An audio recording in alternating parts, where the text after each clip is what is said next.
প্রিয় দেশবাসী, আসসালামু আলাইকুম ওয়া রাহমাতুল্লাহি ওয়া বারাকাতুহু। গণ অধিকার পার্টির পক্ষ থেকে আপনাদের সবাইকে জানাই সংগ্রামী শুভেচ্ছা ও অভিনন্দন। আপনারা জানেন, ত্রয়োদশ জাতীয় নির্বাচনের তফসিল ঘোষণা হয়ে গিয়েছে। আমাদের গণ অধিকার পার্টি উক্ত নির্বাচনে অংশগ্রহণ করবে ইনশাআল্লাহ, এবং আমরা আপনাদের সার্বিক সহযোগিতা কামনা করছি। আমরা নিবন্ধিত দল নয়, নিবন্ধন পাই নাই, বিধায় আমরা ৮ দলীয় জোট, জামাত নেতৃত্বে ৮ দলীয় জোটের প্রার্থী হিসাবে আমি নওগাঁ ৬ এবং সংসদীয় আসন ৫১তে নির্বাচনে অংশগ্রহণ করছি। আমি শুধু আমার এলাকাবাসীর দোয়া আমি চাচ্ছি না, এবং আমার এলাকাবাসীর উন্নয়নের জন্য আমি রাজনীতি করি না।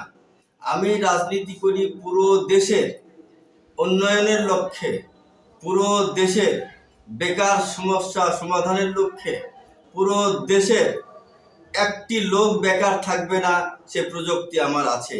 পুরো দেশের মানুষ মারা যাবে, সবাই মারা যাবে, এর কোনো বিকল্প নাই, কিন্তু একটি লোক চিকিৎসার অভাবে মারা যাবে না সে প্রযুক্তি আমার আছে।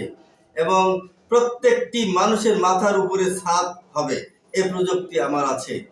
জমি টানলে বৃদ্ধি হয় না, যা আল্লাহর ভূমি সে ভূমির সমান মতে আছে। কিন্তু ঘটনা হচ্ছে, আমাদের দেশে প্রতি বৎসরে ৩.৫ থেকে ৪,০০০ হেক্টর কৃষি চাষযোগ্য জমি কমে যাচ্ছে, কিন্তু আমি এই জমি বৃদ্ধি করব। চাষযোগ্য জমি কমবে না, বৃদ্ধি হবে, এ প্রযুক্তি আমার আছে। আপনারা আশ্চর্য হতে পারেন যে জমি টানলে বৃদ্ধি হবে না, তাহলে জমি বৃদ্ধি করবে কি করে? প্রযুক্তির সংক্ষিপ্ত একটু বলি।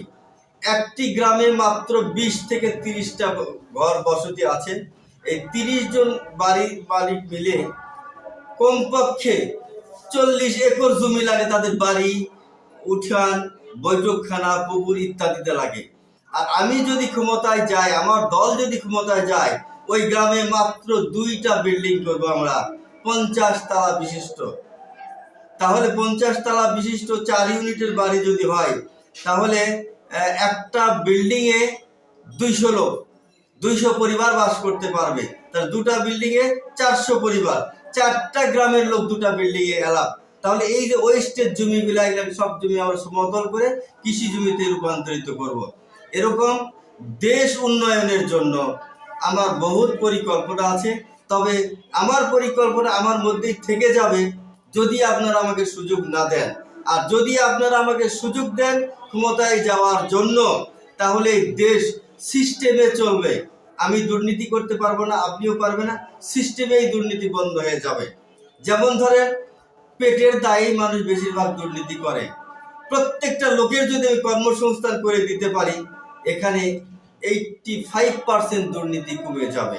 আর 15% মানুষের লোভ আছে, এই লোভটা আমি সম্বোধন করতে পারবো, সে পলিসি আমার আছে, যদি আপনারা আমাকে সুযোগ দেন। প্রিয় দেশবাসী, আজ একটা জিনিস আপনাদেরকে বলতে চাচ্ছি, সেটা হলো আমাদের দেশ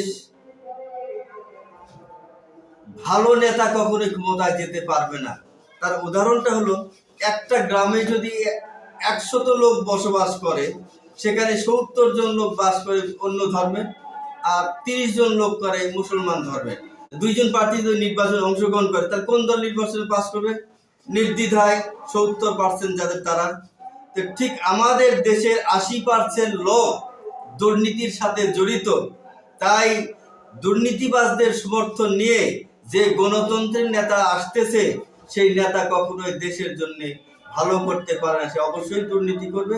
তাই আমি দেশবাসীর কাছে আমার একটা করজোড়ে অনুরোধ, আপনারা আগে নিজে ভালো হন, দুর্নীতি থেকে নিজে আগে মুক্ত হন, তারপর আপনার পরিবারকে মুক্ত করুন, তারপরে দেশ ভালো হয়ে যাবে। আমরা অন্যকে দোষারোপ না করি, আগে নিজেই ভালো হই।